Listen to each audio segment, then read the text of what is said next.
Okay, my friends, since 2015 to 2023, the people that have confidence in higher education has gone from 57% down to 36%. Well, in 2015, I started releasing a lot of my information about dragons and showing actual dragons in the desert and all that stuff. So this is when, and they still won't pay any attention to it. It's been over 10 years. I've shown all this stuff over and over and over and over again. And there's a dragon in the desert right there, attacking a giant fish. All written about in Apollodorus 1.6.3, and you have Google Earth, you come up here in North Africa, you can't miss it. I've shown all this stuff over and over and over. All right, now, I am going to play a video again that I did not long ago, and it was a good video about the asteroid samples from Bennu are confirmed 100% biological. And here's more body parts that are in space.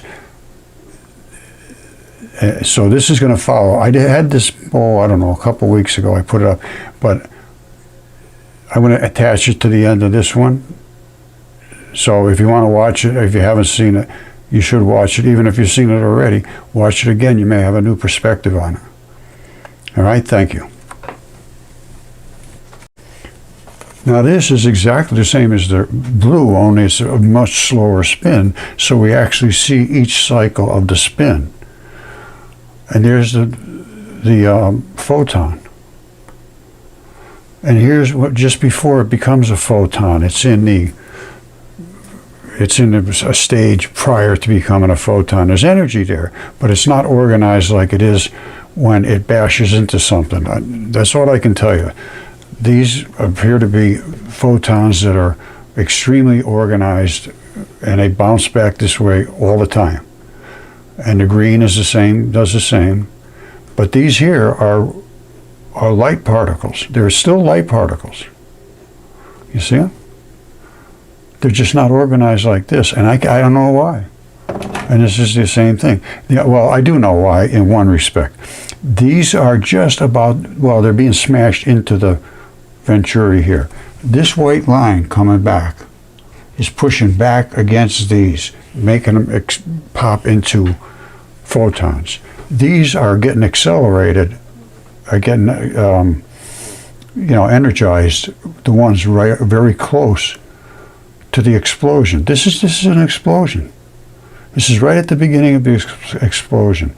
These will also turn on to photons shortly. I don't have any pictures of that, but I know that's what's going to happen, because here's how it does happen. Where was it?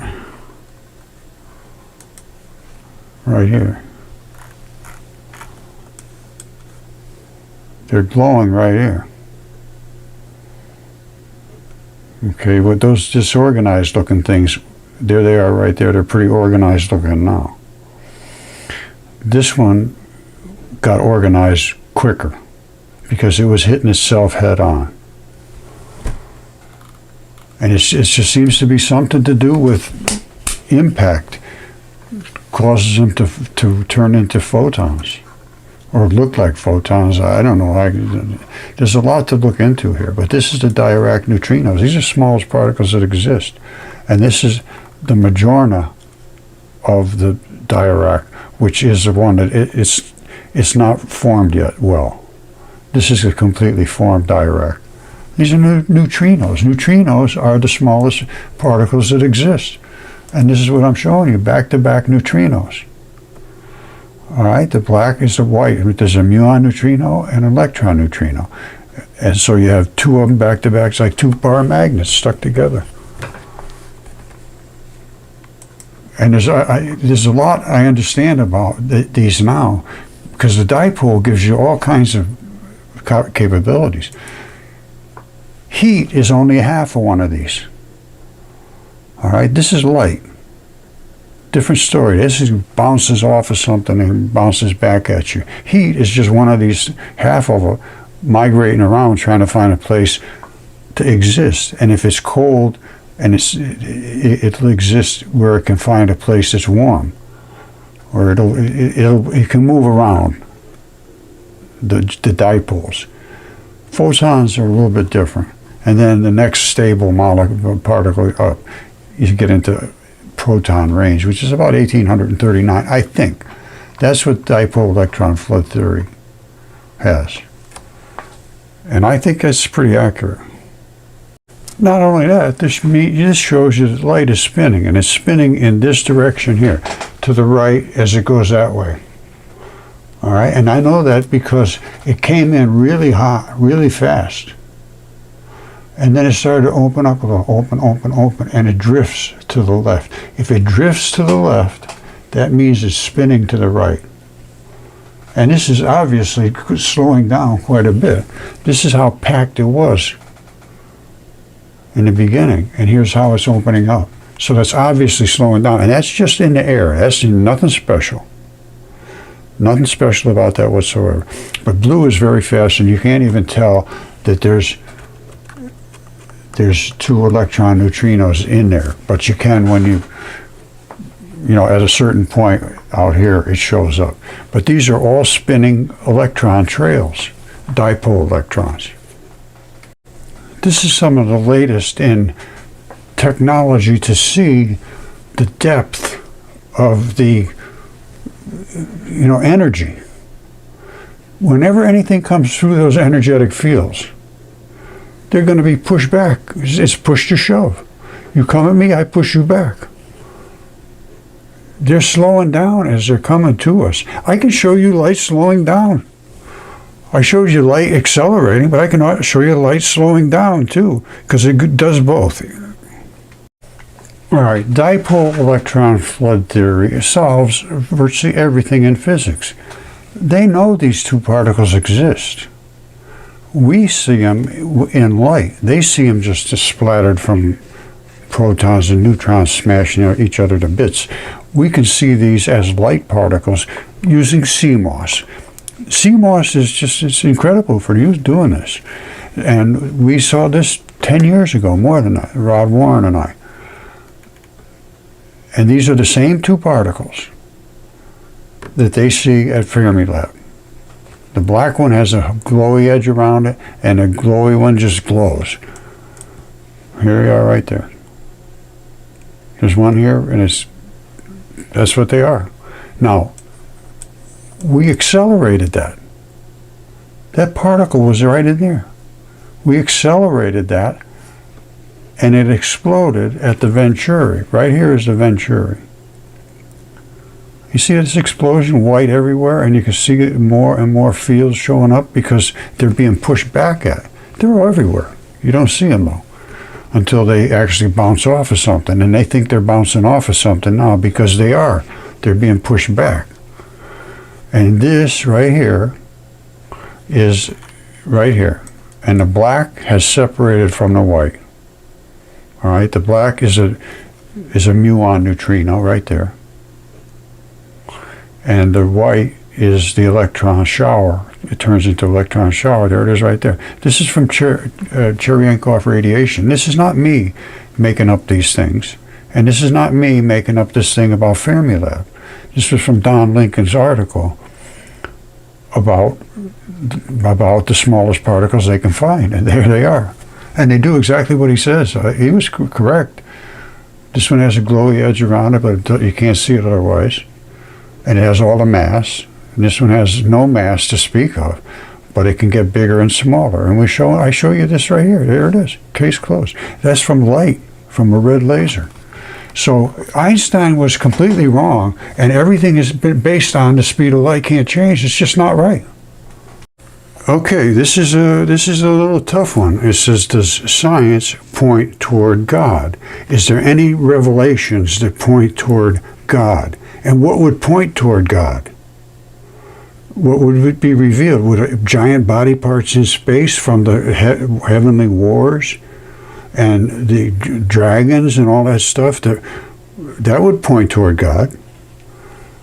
Can science show this? I think it can. Can science show that Einstein is wrong?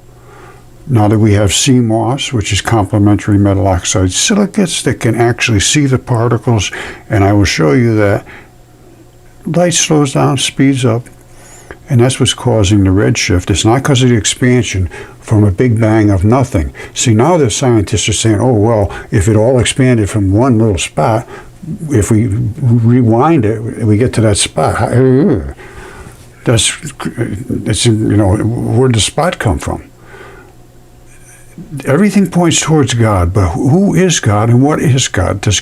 Would God even know where he came from? I don't know. I don't know how it is, you know, I think they asked him, he said, I am the am, I am. I just am, that's it, case closed. Now, this is science pointing towards God. Well, yes, because they just sent out a spaceship and it grabbed a chunk of Asteroid Bennu, brought it back to Earth, and it is biological.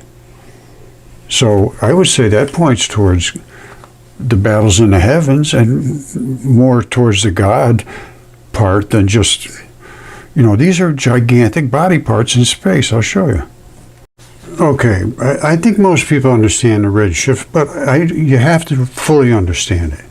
This is the spectrum. Both sides are the same.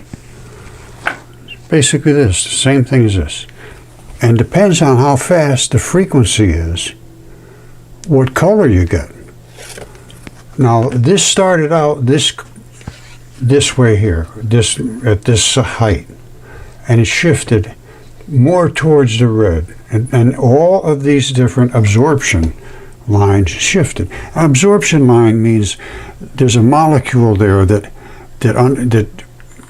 absorbs that frequency of light. But here, it's just a full light. Here, it's shifted. And they say, oh, it's got to be pulling away. No, it's slowing down. They're calling it the cosmological redshift caused by the universe expanding. The universe isn't expanding necessarily.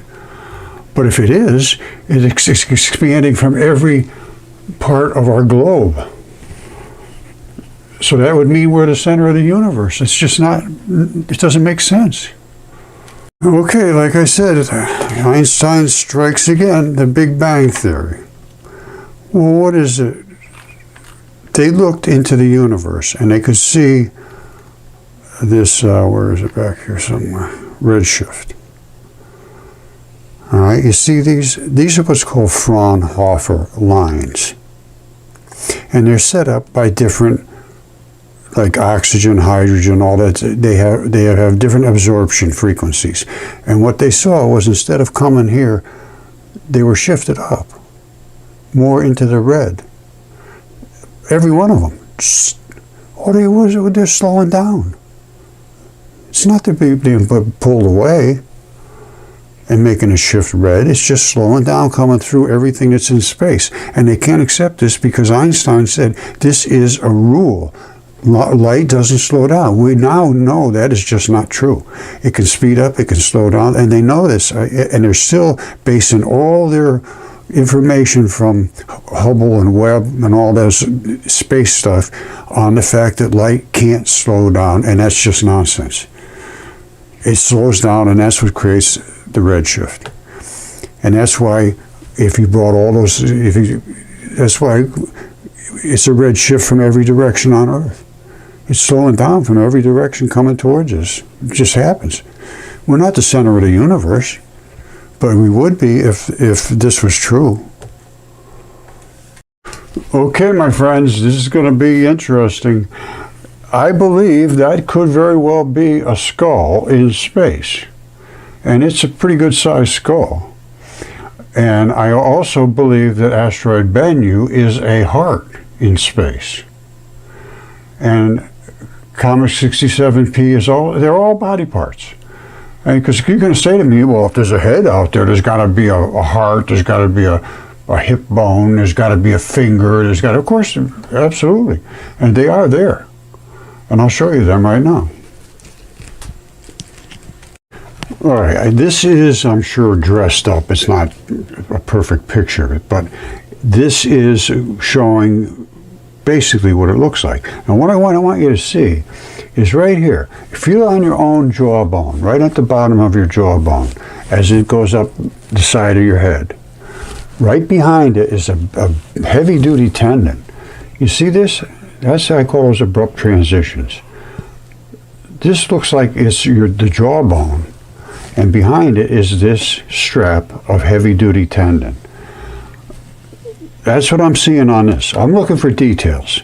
Every other detail I see is identical to exactly what I would expect if this was a real skull. Now let's see some things that, well, let's look at things that we can see that are no question what they are.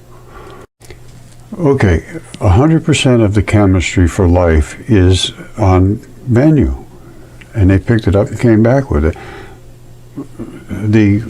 The anatomy is there. Everything's there. Only it's gigantic and it's in space. So you'd have to expect that space is going to be littered with other body parts. Well, let's look. Okay, so can we show that this, which was a comet 67P, that is a hip bone. Now let me show you. That is what it looks like. And here it is alongside of a hip bone. It would have broken off right down here somewhere instead of fracturing here or here. But it broke down here. Now, what would it require to keep a hip bone working? Well, you're going to need some tendons, you're going to need some blood vessels. Let's see if we can find those. All right, we know we got a ball there. We know we got a stem coming down. Let's see if we can find any of these little fibers that are tendons. They give it some kind of a little drift. Then you're going to have some bundles coming off of here and there. Then you're going to have a major artery, basically, a major blood is going to come up this leg somewhere. So it's coming up here somewhere. And in between each one of these little tendons, you're going to have a little moisture, which is, I call it slurpy. It allows the tendons to move back and forth against each other. It's a wet. So anything that was cooked off when it was wet, right next to, coming close to the sun, is going to gas off. Let's see what happens if we can see that. We should see some gassing off here, because that's wet, and see some blast coming out of our artery, which is blood. That's precisely what we see. You see that? Blast coming out of there? That's not just for nothing. And these little bitty ones coming out of here, that's not just for nothing either. They're coming out of there because they're part of those little tendons that I showed you. And we'll look at those tendons right now. All of these shooting out in the direction they're shooting out is because they're being cooked. Like this artery that goes right down inside here is heading out that way. That's a huge, huge artery, as I will show you. This whole thing is gigantic. All right, take a look at this, take your time and look at it.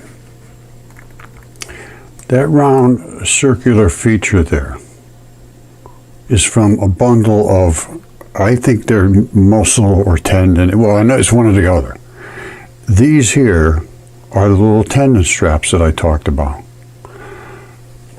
from the neck coming down. All right, and that's where that gassing off was coming, gassing off. The little spritzes are going like that because there's moisture in between each one of these bars, because each one of those bars is basically a little tendon strap. It has to move back and forth. And this is a bundle of, could be muscle, could be tendon. Looks like muscle because of, that little pincher. You see this? This is 40 meters. I calculated there's about 4 of those in this distance. This is that artery that was shooting out like just amazing. These little balls here, they call them dragon balls. You see them? That's what blood vessels do. they feed blood into every single cell in your body. Has to be fed with blood. You don't just have a tube here and a tube here and a tube here and that's it. No, every single cell continuously 24/7 has to be flushed with blood, and that's how it's done, through these little bitty tiny holes, little balls, because they're actually holes. And when this is in the correct sunlight and it hits it just right, and that's why they only cook when they get close to the sun, because they have to have enough radiation. Now, to just dismiss this as saying, oh, that's just accidental, they're just smoking off here for no reason. No, because there's slurpy in between there so they can slide. This is where that artery was. This is a tendon. Of that, there is very, very little doubt. Not only that, here's the chemistry. They landed on there. They had a lander landed on there, the Philae lander. And these are the samples of the chemistry that they took. Now, these two samples here are from 67P. This one is from a meteorite that they know was a meteorite. Now, what's the difference? The difference is that there's the CHs, hydrocarbons, are kind of low on the Murchison meteorite because it came through space and cooked off. Those are the hydrocarbons. Those are the things that cook. These were the ones they tested up that hadn't cooked yet completely. They get cooked as they come closer and closer to the sun. And you go enough times closer and closer to the sun, it'll cook off all of that stuff. You'll be down just like you're charred in a gas grill, which is what happened here, because it's coming through space. And the next thing you know, all your hydrocarbons are gone. Basically, they're very low. Now, over here though, look, it's just basically the same. Basically the same. And the iron oxides are the key, because iron is the blood. Most of the metal in your blood is iron, and that's Fe2, FeO2, FeO3, and so this was extremely well studied. And I actually engaged with the European Space Agency about this, and their last communication that I recall was that all we can say is it is biological, and that's all we can say. And that was the end of it. Now there's 67P on top of Raleigh, North Carolina. This thing is big. It's huge. And the same thing with Psyche, which is a heart. The same thing with Bennu, which is a heart. And I have other ones too. You got Oumuamua, and nobody understands what this is. I can tell you what this is, and I showed it to a very top-end anatomist, and he agrees 100%. He said, no question, that is a finger. That's a finger. And right out there is the grip skin, the really heavy-duty skin that wraps around a finger. And then you get the apical tuft, and this right here is the tendon that runs down. Here's the crease between your finger right there. That's where it all invests here, and it all invests here, and there's this crease. It comes down another set of tendons. These are tendons that run right over the top of your finger. That's the blood. And this, you know, if you have anybody that's an anatomist, somebody from a medical institution, take a look at it and tell me, am I wrong? That's the apical tuft where all the stuff locks in the front. That strap is the collagen, keratin, it's keratins, whatever they call it. It's the connective tissue. And it pinches right there. I've looked at this carefully, and I've done so much on this stuff. I feel 100% confident saying what I'm saying. Now, Avi Loeb, I try to get through to him a number of times, and I haven't had any success, but I'd love to talk to him about it. He's talking about it being a spaceship. Well, I don't see that. I see it being a finger. You see that? This is called Asteroid Ultimate Shoot Tool, something like that. That right there is a ligament. It's a ligament. You see this type of a bone? This is a bone head. You see this cut? That's like you have a wrist bone. So what does that mean? You have this bone has to be attached to this bone. And you have to be able to move back and forth and do all those kind of things, but not come apart. So this ball right here fits into that hole. All right, click. Just like Lego toys. Click, right in there. And this ball is in this one. So now they can move around and do all this stuff. Well, if they got exploded, this would come out as what it's looking like. A ligament total. You see that the neck is here? This thing at one time could have twisted and done all kinds of stuff inside of a creature's body. Now, another thing I noticed, which the average person's not going to notice, is these two spots. I said, well, big deal, what about them? You have blood vessels that come in and out of every single body part, 100%. And they're going to be in here too. I have them in this ligament hole here too. Everything has to be serviced with blood and lymph. Lymph is your fluid-filled highway. The blood, of course, brings your nutrients and so forth. The lymph brings the enzymes and the immunity stuff. So it's another layer on top of the blood. But this, if you look at it carefully, that's what this is. It's a ligament. And this was snapped out, and a big chunk came out of here, and a little chunk came out of here, and it's floating in space. There was gigantic wars in the heavens. That every culture's had the same story. They got a rocket ship on the way going right now to this one, which is Psyche. It's another heart. It's a heart. And that is the tendon which locks it into the base part of the heart, and the heart just twists and goes squish, squish, squish, squish, squish, and the blood goes, pumps through here, through these valves. They can go only one way.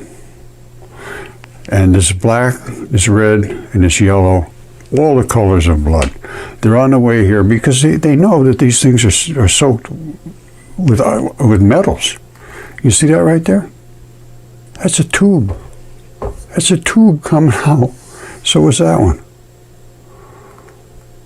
You see how abrupt the difference in colors are?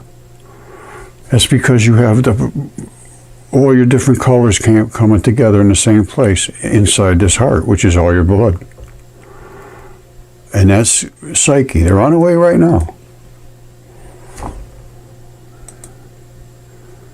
All right, so I think they should start to understand we're in a universe that's was not the history of these myths is not mythology like something to laugh at. It's history, and there's much more to it because so much has been dismissed. I mean, like the no-toes, the creatures that I have here in my shop, and I like this here. Hair follicle from a giant's got to be at least 200 feet tall, more than that probably. And here's what a hair follicle is. Here's this. Here's where the muscle attaches. Here's where the sebaceous gland is. Here's the root. Those two little dots are the papilia. And here's the hair shaft comes up. Now, all of this stuff died and was transitioned due to extreme silicates in a boiling solution, which was when we almost got hit by Venus. That's what my opinion is now, based on all of the evidence and all of the research about what Velikovsky recorded worldwide, and of course all the rest of them. Apollodorus, Ovid, all of them. They wrote the things that were true histories, and then we call them poems. Well, to me, they're history. Okay, I am about to shock you. On Mars, these were the original pictures taken from Mars when they first went up with Curiosity. And this right here is this. They called it the Mars crab. Well, I can tell you what it is. It's an artery. And all of these little spots are the blood vessels to feed the muscle, which is here. This is muscle.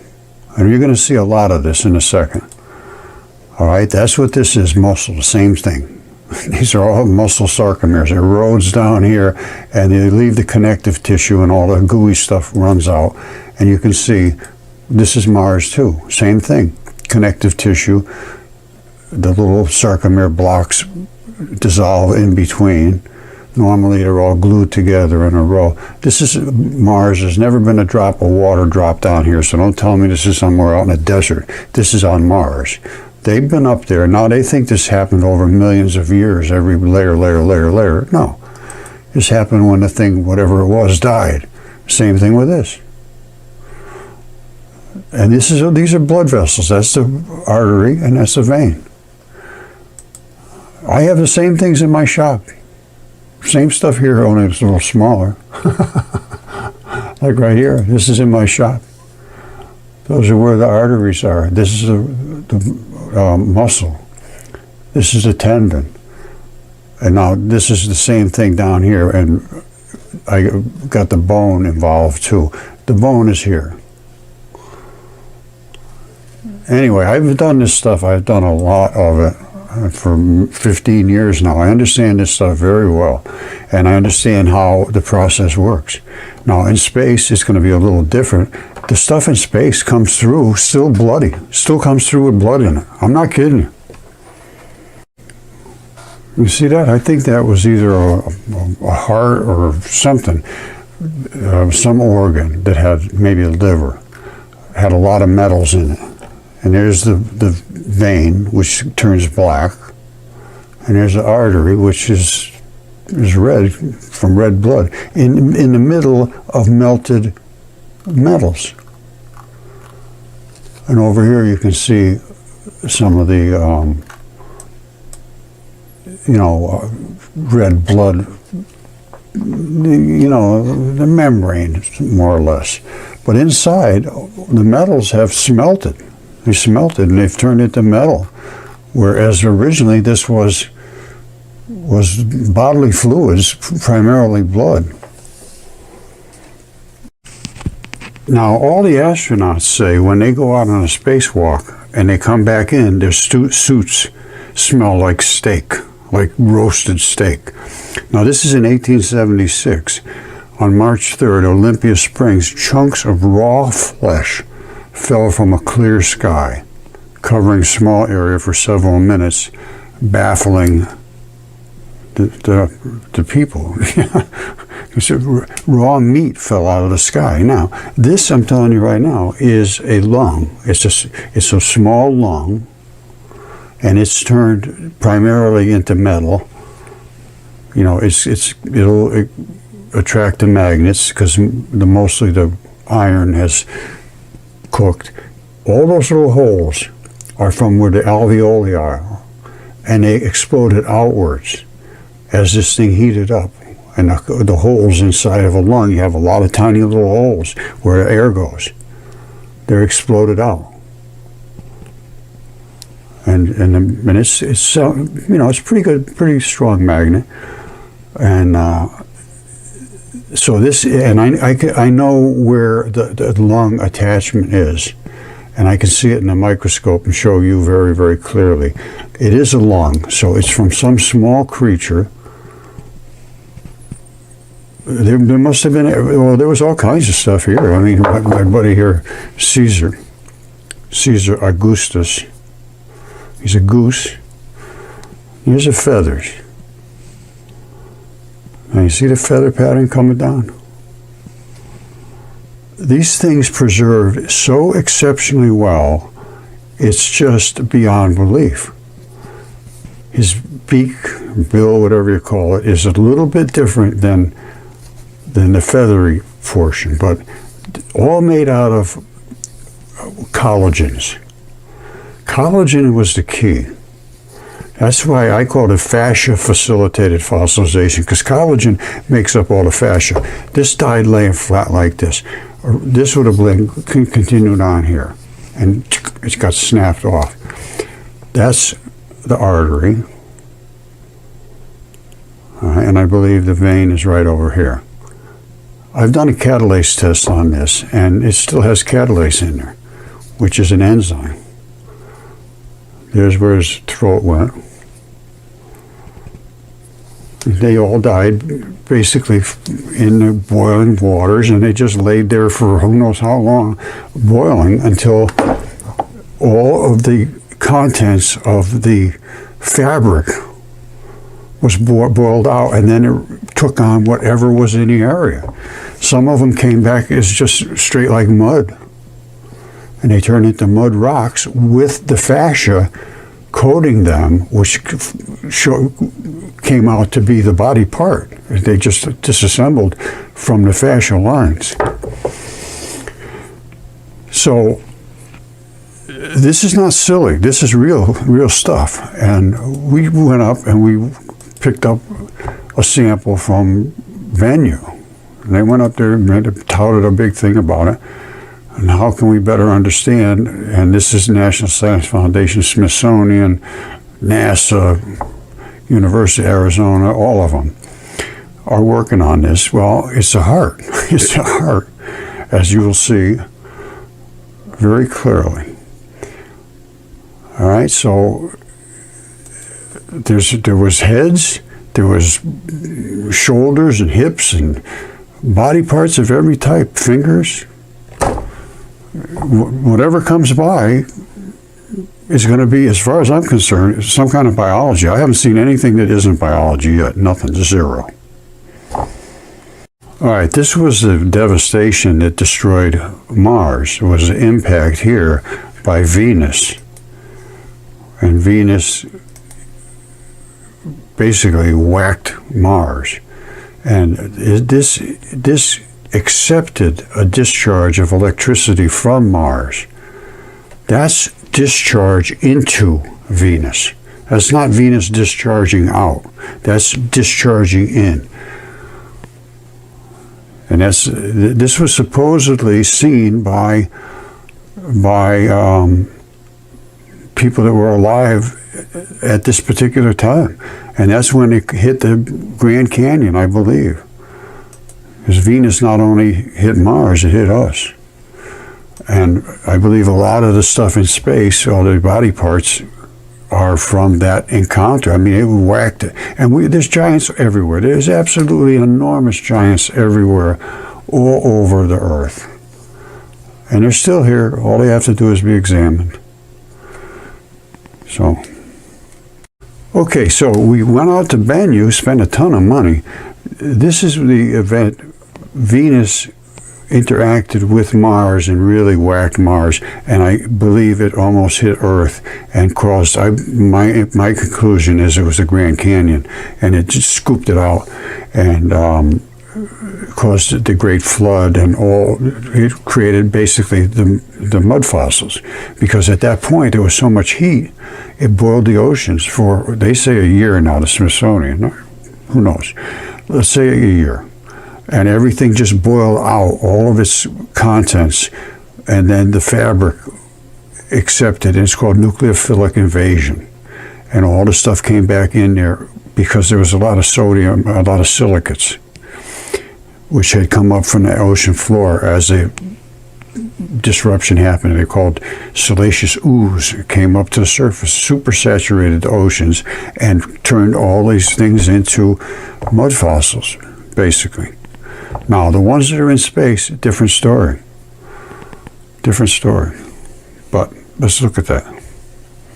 All right, this is a sample they brought back from Asteroid Bennu, and it is from a heart. This right here is called the phosphate surprise, and phosphate is the backbone of the membranes. Okay, phospholipids. This right here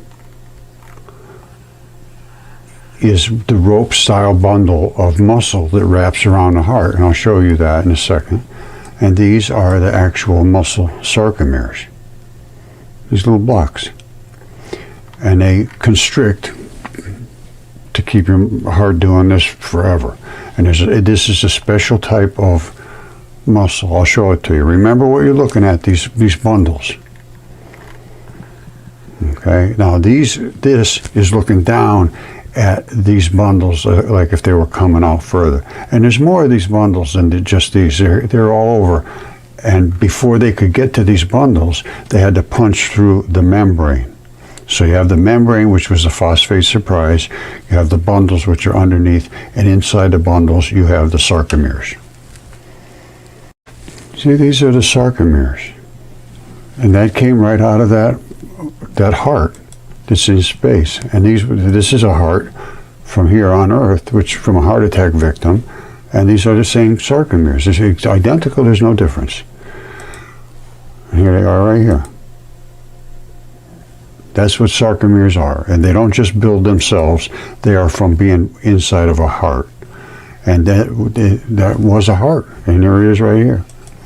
And these right here are valves. There's a batch of, there's a group of valves up here in the heart. It does this down here, squirts the blood up through. And there's a bunch of valves up there and some plumbing. The plumbing goes away, but the valves remain. This is what happens. These are where the valves are down here. Up here is the plumbing just pops off because there's a polar discrepancy between the red and the black blood. And they break right off here. And these are the group of valves. They're good big size valves. And this is asteroid Psyche. It's the same thing. It's also a heart. And this ridge right here is this ridge right here, which is the tendon. Other than that, it's pretty much just muscle. But it has to glue in somewhere, and this is where it glues in that tendon right there. And that's what we're looking at when we're looking at Psyche, and we're looking at Bennu, same thing. Now, they've been studying it over 2 years, and they have found all of the DNA sequences, RNA, they found all of the molecular stuff of life, everything. 100% is identical to ours.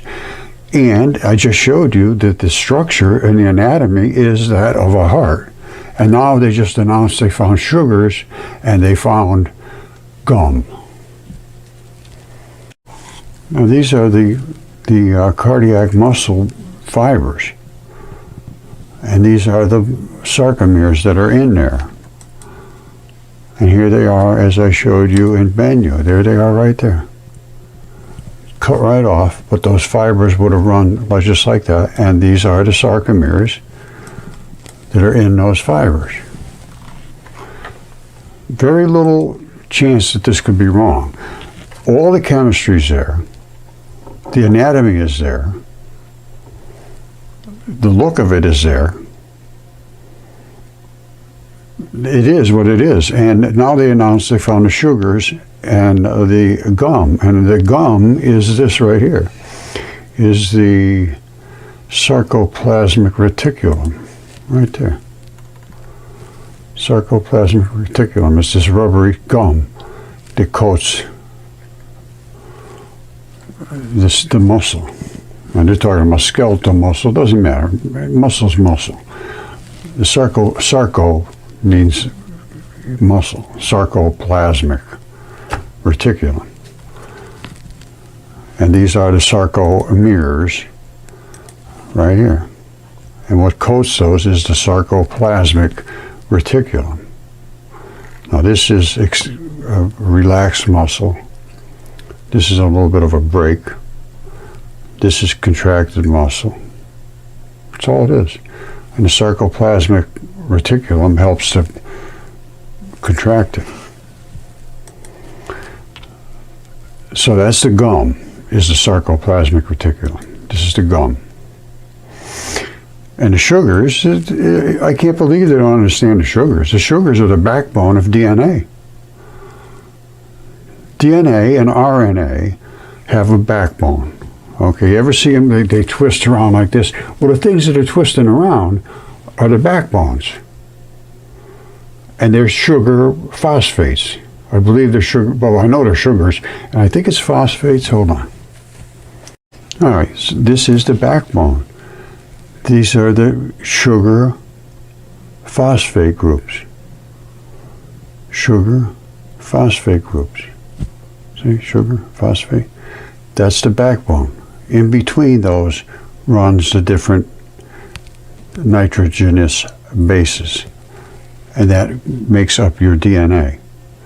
And the DNA is your programming. And there is a lot of it in this DNA strand. Okay, speaking of DNA and how complicated the body is and how diverse the species of life is, it's amazing. Now, I have this right here. This is a fingertip. It looks like human to me. It came through space. And it heated up so much where the red blood side was, it exploded.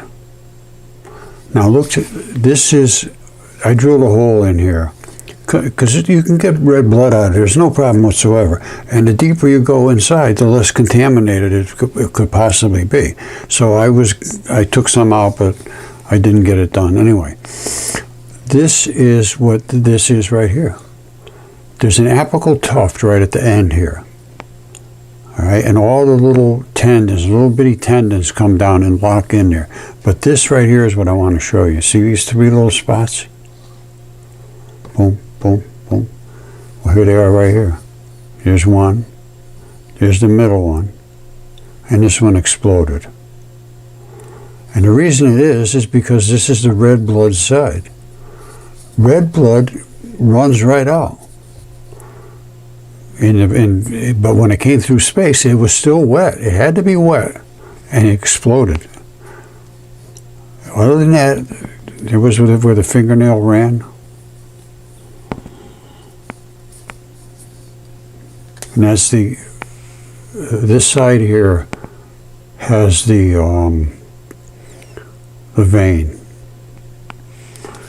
The vein is black. The vein side is black. This side is red. It's the way it works. And I have one from Earth that didn't come through space that is virtually the same. It's a little bit smaller, but everything is identical. You see here? There's where the vein is, the two spots for the vein. Same here. This little hook is the same as that hook. You see the hooks? Up here is the same. Everything's the same. And then over on this side, this one it exploded. This one, it just ran out. This side here, the blood, this is blood. It just ran out, and the tip too, because that's where the blood is. There's three big major spots. This side has the vein, and they clamp off.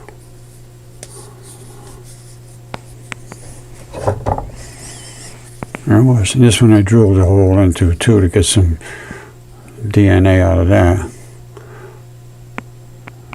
They're the same. They're identical. There's no difference whatsoever. This is just a little smaller. They came in all different sizes. There was, every different size you can think of. So that's the three spots right there. The one right there. See how perfectly round that is? One right there for the middle. And then one over here that exploded off. Okay, speaking of DNA, we're going to be getting into a discussion about these feet. I have a batch of different types of feet. I call them no-toes. We got spring toes. We got no toes. I got a Oompa Loompa. Got a batch of different ones. And I will be able to show you that there is no confusion here as to what they are. And that'll be another video coming up. It'll be no toes. All right, thank you.